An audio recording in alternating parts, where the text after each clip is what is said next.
I learned something the hard way, and it took me years to do it. When I was a struggling entrepreneur, small business person, I believed that every time you didn't spend a dollar on something you were buying, that dollar went straight to the bottom line. And what I learned is that you can't shrink your way to greatness. What I learned is that if your mindset is you can buy this from anybody and I'm anybody, you're going to get made obsolete. That I want to talk about marketing. I want to talk about the world we live in, but I want to begin by helping us see the chain because the chain has shifted. For a long time, marketing and advertising were the same thing. And what that meant was that the factory made a thing, average stuff for average people, because you wanted mass goods. You wanted frosted flakes. You wanted Heinz ketchup. Then they would take that average stuff for average people and hand some money to the advertising people. The advertising people would make up a jingle, make up a story, make up an ad, and then they would hand some of the money to the media people who would buy gross rating points as cheap as they could. And that cycle continued for a long time. But things have changed. First of all, marketing and advertising aren't the same thing anymore because advertising isn't what it used to be. TV ads used to be unbelievably underpriced. They were an insane bargain. And all you needed to do was run a lot of ads. They didn't have to be very good. And number two, there were only 3 channels. So you could buy mass. You can't buy mass on the internet. It's not available. The internet is not a mass medium. It is a micro medium. And as a result, there's no homepage of the internet. Back when I was a VP at Yahoo, the homepage of Yahoo was sold out a year and a half in advance because people wanted to go back to their clients and say, we bought the internet. No, you didn't buy the internet. You actually just paid extra to reach undifferentiated mass. The internet's magic because it lets us reach the right people in the right way with a story that might matter to them. And if I'm a brand and I'm trying to grow, I care about resilience and reliability and lowering my risk and building relationships that enable me to get something I can't buy from anybody else, not average stuff for average people. So here we are in an upside down, topsy turvy 2020. So much trauma. People who are recovering from health problems or who have lost loved ones. People who are now seeing the trauma that racial injustice has caused for decades, for my entire life. People who are dealing with the uncertainty of working from home, which actually means living in the office. People who are worried about their health, but also about the economy. With all of that going on, we are still trying to make things better. And marketing is the act of making things better by making better things. Marketing is what you do that interacts with the market, the same way accounting is what you do that interacts with the accounts. And that means the marketers touch everything. It means that not only is it what your ad says, it's what your product does. It's how you make your product. That marketing, as the founder of Patagonia has pointed out, is simply the act of living clearly the story you would like people to hear about you. And part of that is reflected in how we go about telling people that story. Where do we show up? Why do we show up in that way? Are we bullies? Are we hustling people? Are we sneaking around behind people's backs? Or have we made a commitment to serving the smallest viable audience, to showing up for people who want to hear from us with permission, the privilege of delivering anticipated, personal, and relevant messages to people who want to get them, not unanticipated junk just because it was cheap. And if you think about the Postal Service, and it's on everyone's mind because of the election coming up, what do you think would happen if stamps were free? Within 3 days, the mail would be broken forever. Your mailbox would be overflowing and the post person couldn't carry all the mail. Well, that's the internet. It's free stamps. It's all these people using an open API to annoy the hell out of everybody they can touch. And sure, it costs a tenth of a penny to do that with a pop under instead of an email, but it's still tonnage. And the people who understand this better than anyone are the people on this call. How do we get past tonnage? How do we, instead of trying to put ourselves off the hook, how do we put ourselves on the hook? So I want to share ideas from 2 books. This one, you may have seen this, many of you haven't. When I launched this book, I was persona non grata in the book publishing industry. They would not publish my books because I had had a massive failure. And my friend Lionel Poulain, who was the most famous and important baker in all of Paris, died in a tragic helicopter crash, leaving behind 2 young daughters. And I wanted to dedicate a book to him, but I didn't have a book. So I had to write a book so I could dedicate it to him. But then how to bring it to the world? Well, I had an asset, and my asset was a column in Fast Company. I didn't have a column in Fast Company because I paid for it. I had a column in Fast Company because over time, drip by drip, day by day, I earned it. And so I had permission to talk to readers there. Not all of them, just the ones who wanted to read my column. And I said to them, if you send me $5 for postage and handling, I will send you a free copy of my book. Well, $5 paid for the stamps and the package. The package, of course, is a milk carton. The thing about milk cartons is that you can't make one on your own. You need a machine. The machine costs $1 million. Where am I going to get a milk carton making machine? Can't go to a dairy because dairies are wet and clean.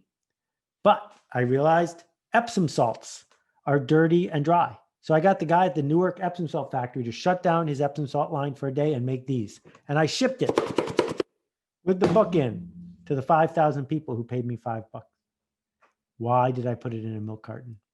Well, many of the people who got the milk carton, maybe you, haven't opened it yet more than 10 years later. They just put it on their desk. And if you walk past someone's desk back in the days when people had desks and you saw a milk carton on it, you would say to them, "What's that?" And they would tell you a story. And the reason they would tell you a story is not because they liked me, not because they wanted me to succeed, but because it would help their status, their position, and their flow in the company if the company would start making a purple cow. And so the idea spread. And it didn't spread because I paid less for a milk carton. It spread because I gave people something to talk about. And on Tuesday, I don't know how it happened, but we planned a book launch. And then they announced that there was going to be an election on the same day. Go figure. There it is right over my shoulder. The Practice comes out on Tuesday. And The Practice is a book about serving the smallest viable audience, not seeking tonnage, not saying, how cheap can I get CPM, but saying, where are the right people? And how do I show up for them, with something they want to hear about? Because if I can bring that to the right people, I am on the hook. Not off the hook, not hiding, not being a perfectionist, but on the hook.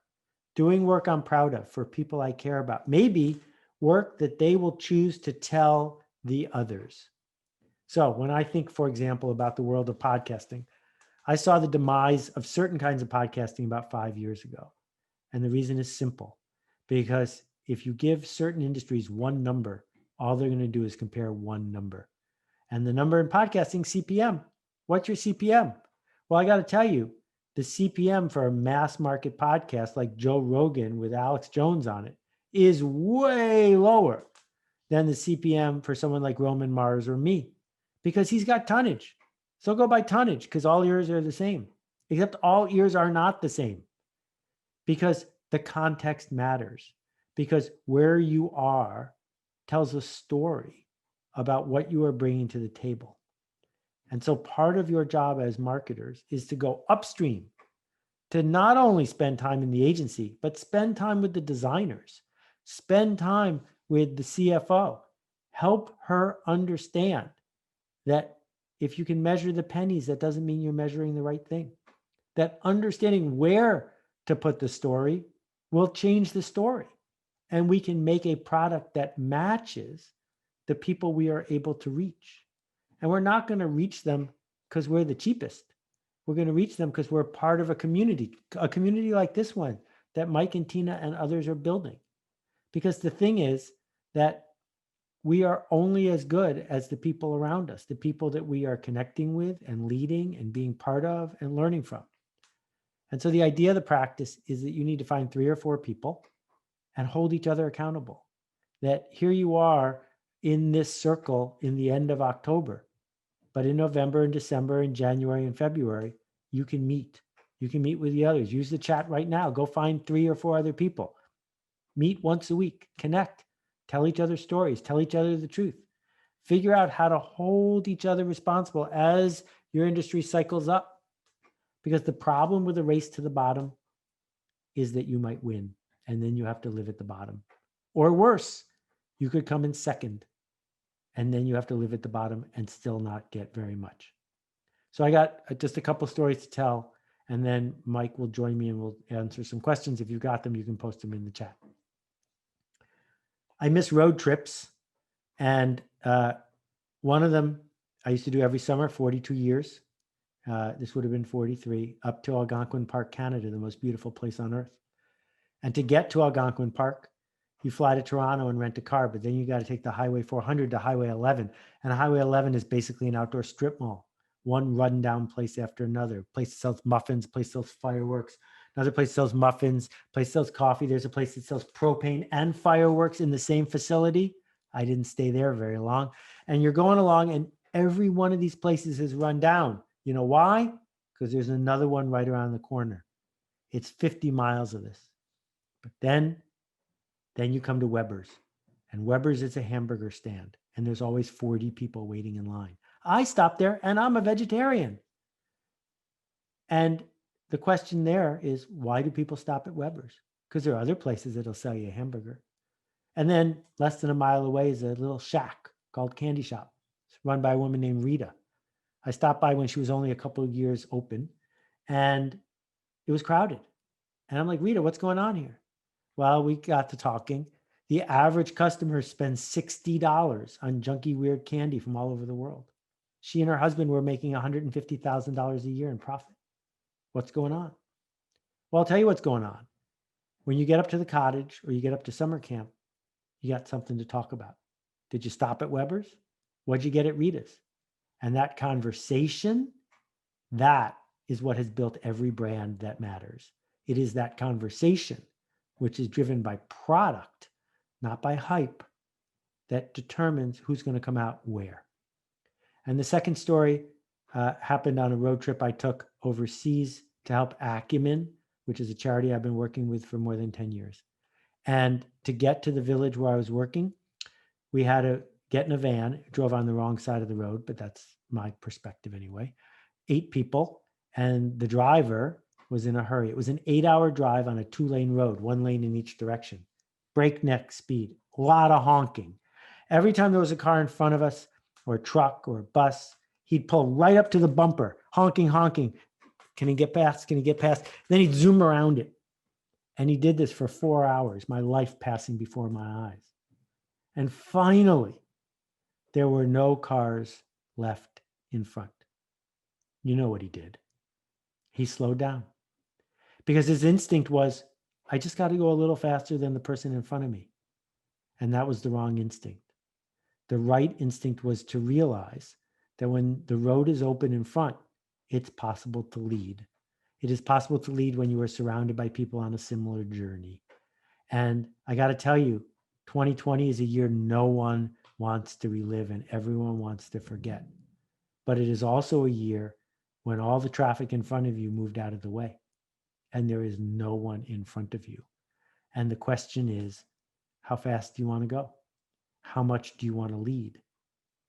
The last story I want to share happened 10 years and 1 week ago today. I got the little reminder in my email. It was a really cool conference, and there were playwrights and authors. It was a secret conference in New Mexico. My family was with me, and they brought us out for the last night's speech. And the frequent flyer with the most frequent flyers, a world hero, was there to give what probably was his last public speech ever. Neil Armstrong came out that night to talk about Apollo 11. They built a big campfire. It was like 40 degrees. We were all wearing blankets and the stars were shining. And Neil gets up to tell us his story.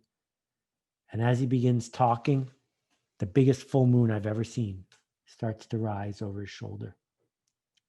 And Neil stops and he turns and he says, I've been there. Folks, there are footprints on the moon. NASA put men on the moon and brought them back safely when the sum computing power of the entire agency was less than the phone in your pocket. So when you feel like you're just waiting for instructions or you're trying to save a nickel, I hope you go outside on a day that isn't cloudy and look up and realize there are footprints on the moon.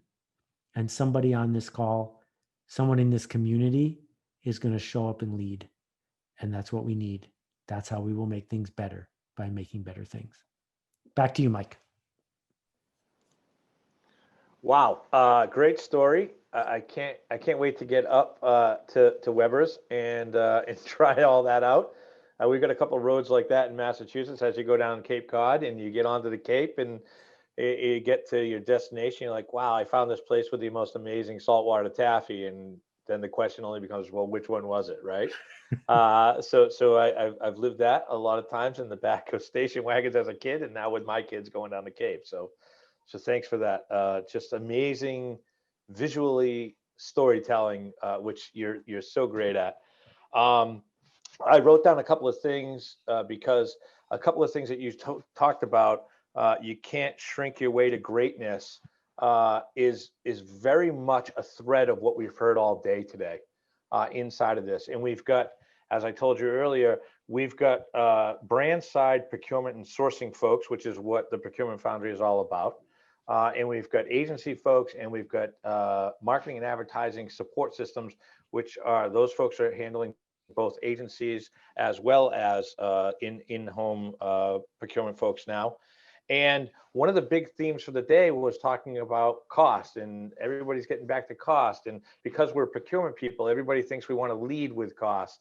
And what's really interesting is when we run a poll. Obviously, right now we're in crisis mode and we're all trying to save money. But in normal times, when we're not there, certainly risk now is such a big element of what we do, right? And also value proposition associated with that.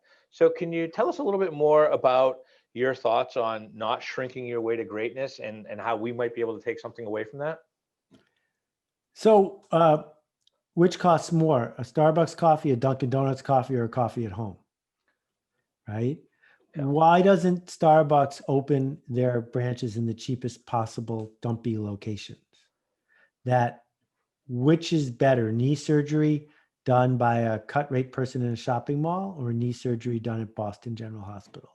That low price is the last refuge of a producer who has nothing left to say. That if it's all the same, of course you should buy the cheap one. You're not an idiot, but is it all the same? Don't overpay. Value and price are not the same thing. And what advertisers have done is bullied media companies into being compared on one axis, which is CPM. And that's just not valid. And if you look at great brands, that's not the way they got built. They didn't buy the penny saver. You can buy the penny saver CPM way cheaper than you can buy an ad in a Condé Nast magazine. So why don't all the smart brands do that? Same eyeballs.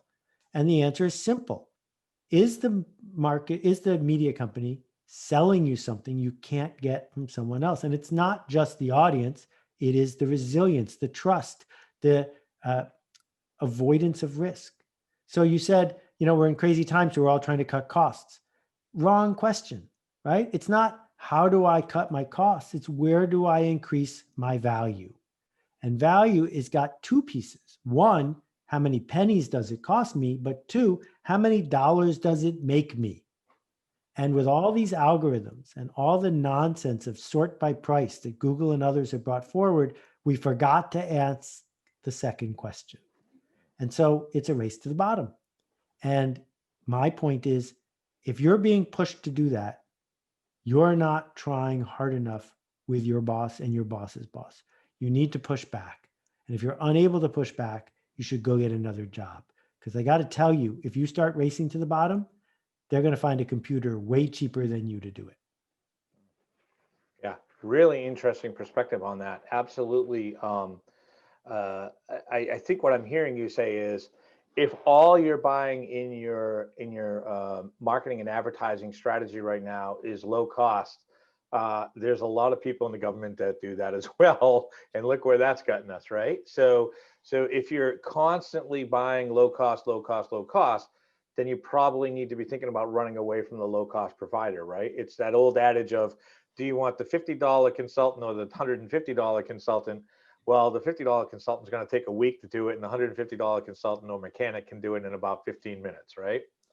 Yeah, So, so you were talking about that first day at Digitas. Were yeah. they in the Prudential building or were they down the street? When I went there about 20 years ago, now that I'm dating self, we were in the Prudential building. Yeah. Okay, Yep. so the Prudential building had a problem, and the problem was that the walls were leaching black, and no matter how many times they painted them, this is on the inside. This is a big building. Yep. Black would come back, and they went to the Henry Poydar, who was my engineering professor at Tufts, and they said, Henry, we've got this problem. We're going to have to replace $50 million worth of drywall or some ridiculous amount like that, counting installation. Do you think you can help us? So he goes to the building and he looks around and he says, I think I might be able to help you. Here's my agreement. It's a one-page agreement. I'll solve your problem. It's $20,000. And if I don't solve your problem, you don't owe me anything. So they go, $20,000, that's great. And they sign it. And he reaches into his pocket. He pulls out a Post-it. He writes the name of a chemical and he hands it to them. And they say, you're going to charge us $20,000 for 30 seconds worth of work? Yeah. He said, yeah, 30 seconds worth of work that took me 40 years. And he said he saved them millions and millions of dollars. So the problem again is simple. If you're buying a commodity, pay less for sure. The question is, are you sure it's a commodity? And the people who are competing against you for attention and for trust might be better than you at figuring out what to buy and not treating it like a commodity. Because if you're treating it like a commodity, back to what I just said, why do I need you to do the buying? Why don't I just let a spreadsheet do it? Yep. And we're seeing that in our industry now, right? There's a lot of automated AI bots, purchasing systems, ERP systems that are integrating into procure to pay systems and things like that. And there's a big concern inside of my industry that they're going to be replaced with machines that are going to be able to do reverse bidding, auctioning, just like programmatic buying is done inside of marketing and advertising right now. I love the idea of asking the question, and I'll just let this linger, which is, when you are focused on a category of spend, and I'll ask the audience this, even though I don't expect an answer right now, is advertising and marketing a commodity? Is it? I mean, think about the value proposition of what that brings to you and how much it means to your company and where it is on the spend chart of categories of spend, and how can you possibly consider that to be a commodity? And if it's not a commodity, then it needs the nurturing and the attention that it actually deserves. And I think that, we've been systematically programmed over the years as part of the old finance committee and things like that to just worry about cost. And I don't think, the other thing I think is that I don't think we're spending enough time with our agencies and our marketing departments. I don't think we're embedded with them. I don't think we build a relationship. I don't think we build a rapport. I don't think we build that community, that tribe that you talk about so much. And I'd like to touch on that just real quickly. And I've got some more questions for you as well, but maybe you can talk a little bit about the relationship and the importance of relationships, as opposed to when they break down, it just becomes a question of, okay, when am I going to run the next RFP? Yeah. All right. So I gave a talk a couple of weeks ago to the customer service people, and the title of the talk was "Customer Service is Free," meaning that it more than pays for itself. That if you want to torture yourself, dial 1-800-FedEx, and what you will discover, whatever their phone number is, what you will discover is they treat you, they abuse you, they ignore you. They have decided that customer service is an expensive thing to offer. When they started, they grew not with that fast talking ad, but by answering the phone on the first ring, and it more than paid for itself. And I would like to argue that smart media buying is free. And if you can't articulate that the partnerships that you want to form, that the access that you want to get, that the insights that are available, if you can't show that it's free, your people aren't going to pay for it. But I think it's pretty easy to show that it is, that it pays for itself, that being in the right place, in the right way, with a partner over time is what great companies do, not companies that are racing to the bottom. Mm-hmm. Mm-hmm. I'm going to jump in on some questions because we're already spinning up some questions, if that's okay with you. Bring it Uh, on. John asks, how do you account for the fact that marketing and building a tribe can take years, but senior management want quarterly ROI on marketing campaigns? Yeah, well, senior management has two problems. First of all, they're often dolts, and secondly, they've been burned before. So you Yep. can't tell which one it is. That there is a group of marketers who are in it to have a good time, to go to South Beach, to film the ads, to imagine that they're in the movie business, and they have no allegiance to value. They're just putting on a show. And senior management has learned the hard way that if they don't rein them in, it goes completely out of control. And we've all seen this happen, right? We've seen it happen at car companies. We've seen it happen with fashion brands, et cetera, et cetera. But they've also been seduced by Wall Street, which is notoriously short term in their thinking and usually wrong. And so part of our job as marketers is to help senior management make a decision about what the long haul even looks like and feels like. Do they want to build a company for the ages? Do they want to do work that matters for people who care? How long does it take to become an overnight success? Right? That when my blog started, it had 10 readers. When my podcast started, it had 10 listeners. In fact, every blog and every podcast starts with 10. So people now say, wow, a million people read your blog every day. How lucky. It wasn't lucky. It's 7,500 blog posts later. That's a lot of quarters. And your bosses might be willing to sign up for that if they could hear the truth and they could understand what the risks are and what's at stake. Years and years ago, my friend, the late Lester Wunderman, invented direct marketing.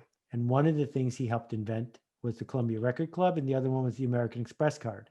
How long did it take the American Express card to be worth billions and billions and billions of dollars? Didn't happen when he invented the American Express card.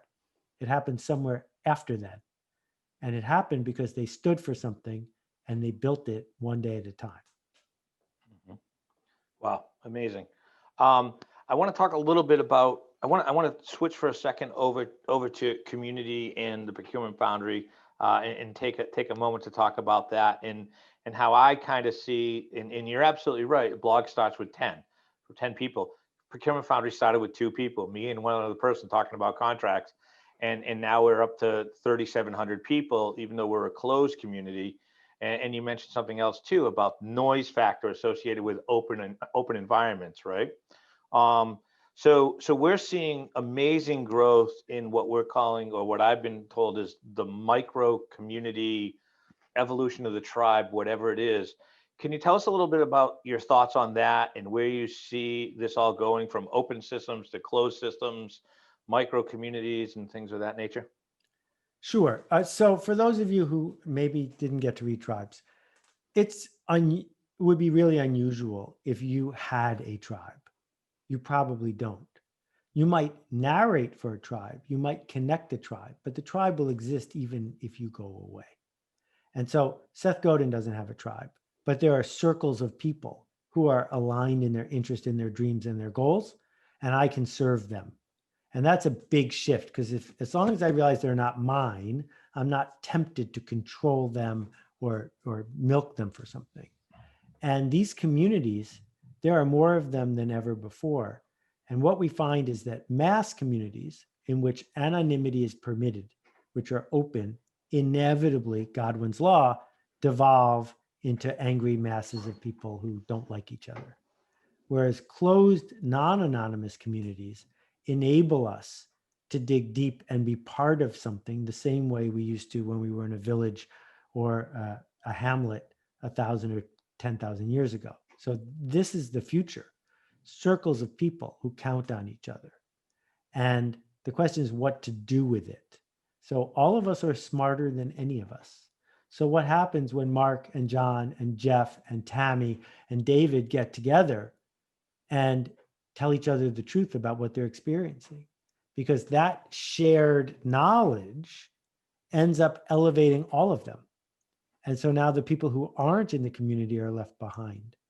And we see this almost everywhere we look. You know, the golden age of medicine in the US, there are only 400,000 doctors in the US who are part of that community that have paid 10 years worth of dues. And if you're not careful, it can calcify. But when it's working, it's magic. You know, like if you know a great doc and her specialty isn't what's wrong with you, and you say to her, I need help with my left ventricle, the next thing you know, the head of Mass Gen's left ventricle department's on the phone with you instantly because they are part of something together and they want to help each other. Well, the same thing is true here. Mm-hmm. So are we in a situation where micro communities and the engagement factors associated with closed micro communities truly is a 1 + 1 = 11?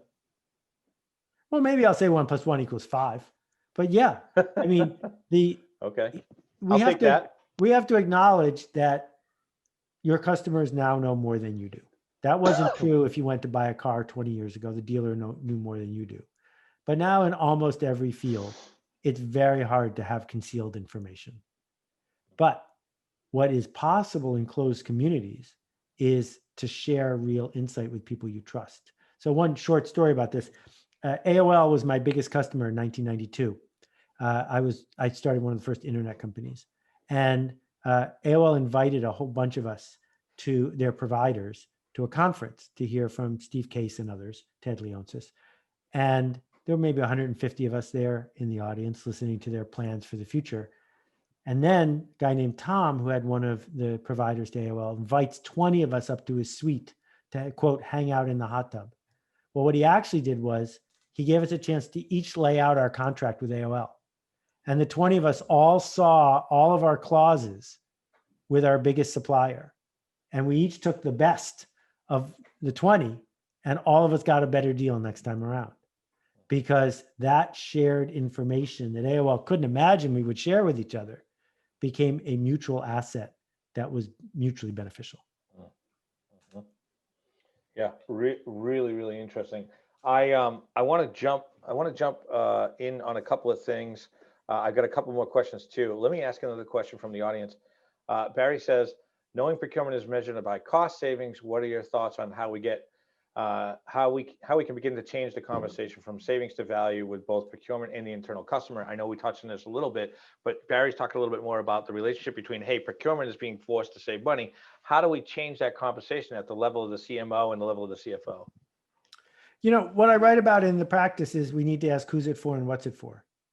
And anytime an organization has an RFP, anytime an organization says, we're here to save money, all they're acknowledging is they need a story to tell their boss. And that's the best available story, right? You go back to your boss and say, switch suppliers, good news, it's $10 cheaper. But if you can give a business a better story, they would prefer it because they understand the race to the bottom. So right now you're not giving them a better story other than it's cheaper. You should pay me because it's cheaper. Well, come up with a better story. If you don't have one, then you better be cheaper. But I think that there are other stories that could be told. I can obtain the unobtainable for you. That's a pretty cool story. That our competitors were going to grab this prime thing, but I got it because we got value because we were willing to pay for it. These race to the top stories are what the business really wants. Those are the things they brag about. You know, no business goes to its board and said, I got 12 consulting firms to bid against each other. We hired the cheap one. They go to the board and say, McKinsey's going to work with us and not our competition. So how do you get that same story into the system? That's your job.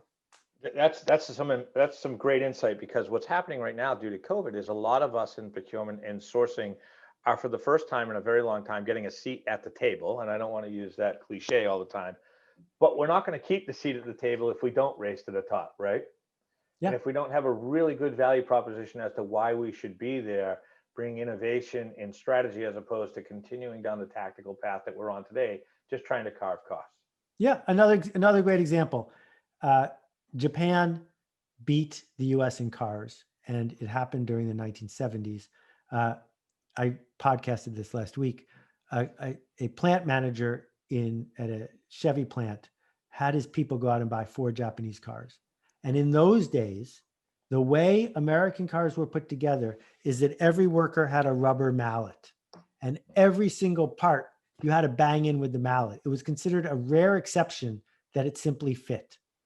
And they tore down these Japanese cars, and every single part could be put back together without the mallet.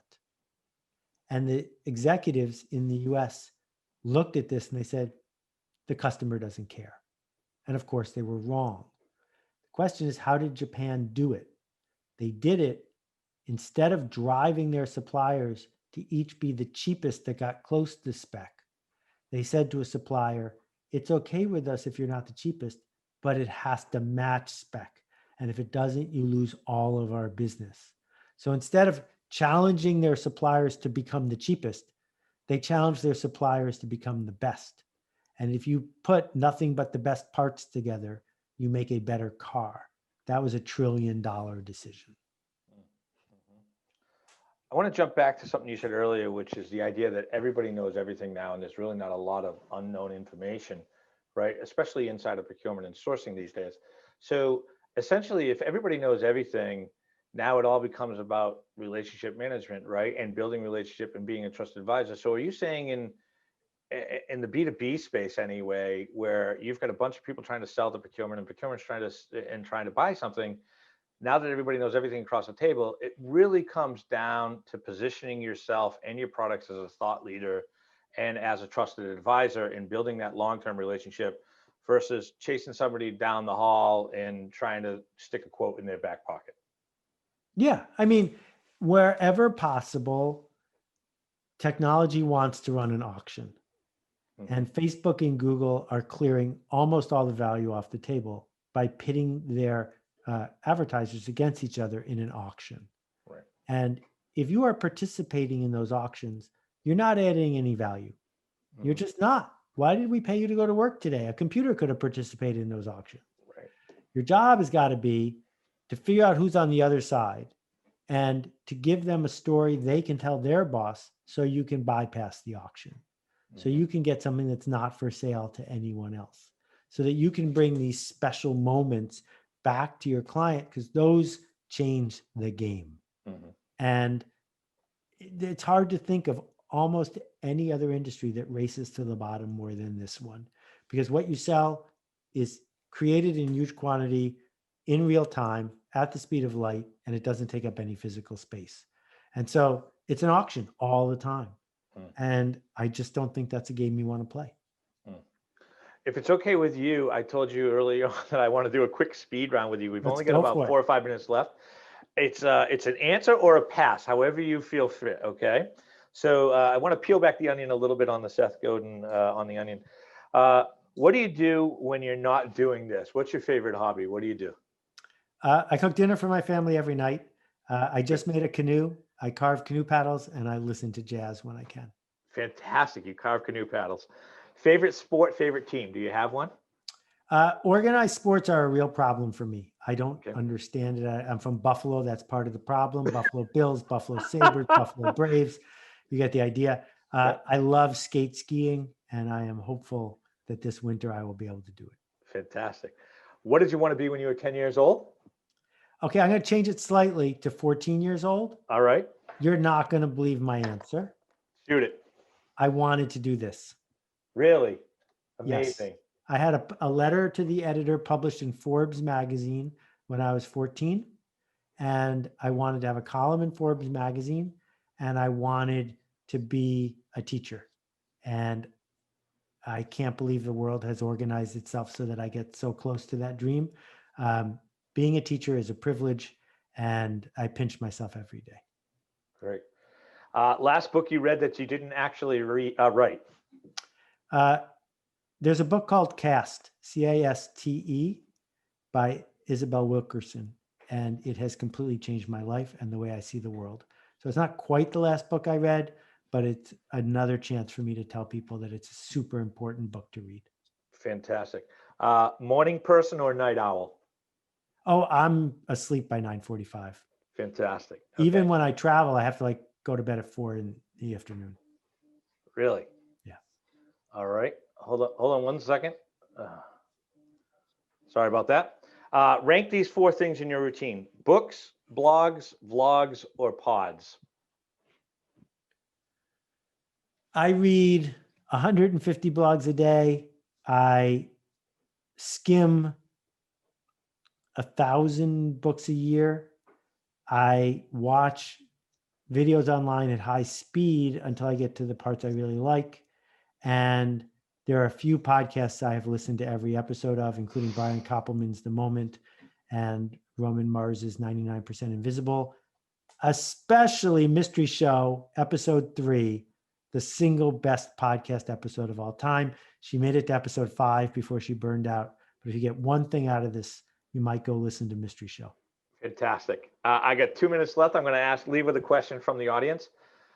What is the one, Mark asked, what's the one key piece of advice for procurement marketing professionals that you can give, given your experience in the marketing and advertising world?